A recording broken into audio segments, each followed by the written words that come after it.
Njësitë elitare të policisë e zhvilluan një operacion të gjerë mëngjesin e së hënës që kishte të bënte me vrasjen e rështerit policor Muhamed Lika në Kaçanik në natën e 1 prillit. Bastisja kryesore ndodhi në këtë dyqan ku shiten produkte fetare islame.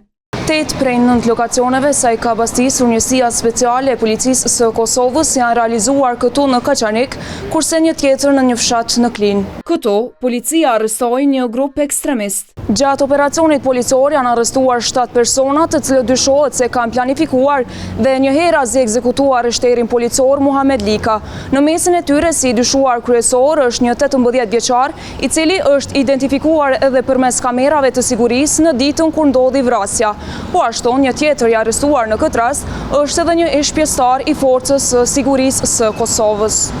Ndaj të dyshuarit kryesor, që në natën e vrasjes ishte 17 vjeç, gjykata themelore në Ferizaj, departamenti për të mitur, vendosi 1 muaj para burgim.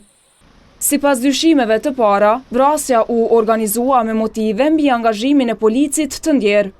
Motivi kryesor deri më tani që e kemi është lidhet me punën e tij si pjesëtar i policisë së Kosovës. Të dyshuarit janë të njohur për organet e rendit. Ata janë persona dyshim që kanë qenë disa prej tyre kanë qenë të arrestuar të raste të mëshme që lidhen me pamfletje dhe po ashtu në djegjen e gjykatës në Kaçanik. Po ashtu janë sekuestruar edhe disa prova materiale, prej tyre edhe arma e një polici, biri i të cilit u arrestua. Gjatë operacionit janë sekuestruar 2 vetura, telefonat celular, disa laptop, një armë zyrtare me 30 fishek të kalibrit 9 mm, maska, tyta të armësh, kapela sportive, rroba, fishek, dulbi. Të dyshuarit kanë qenë aktiv në rrjete sociale, kryesisht me video me motive fetare. Muhamed Lika u vra më 1 prill rreth orës 23, teksa po ngjitej shkallëve për në banesën e tij pas mbarimit të orarit të punës.